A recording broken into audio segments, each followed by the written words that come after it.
நல்லா கை தட்டலாமா? அப்படியே சூப்பரா பண்றாங்களா சீனியர் கேர்ள்ஸ்?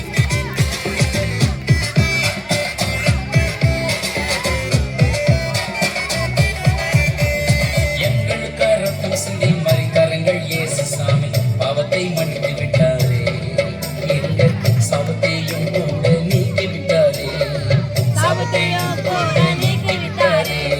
இயேசு சாமி ரொம்ப ரொம்ப நல்ல சாமியோ, நமக்கு அற்புதம் ஏராளமா செய்யும் சாமியோ. இயேசு சாமி ரொம்ப ரொம்ப நல்ல சாமியோ, நமக்கு அற்புதங்கள் ஏராளமா செய்யும் சாமியோ. மரித்தவரே உயிரோடு எழுப்பு சாமி, மரித்தவரே உயிரோடு எழுப்பு சாமி. உயிருள்ள நமக்கு உதவி செய்யும் டீச்சர்ஸ் ரெடியா இருங்க. நெக்ஸ்ட் டீச்சர்ஸோட இது ரெடியா இருங்க.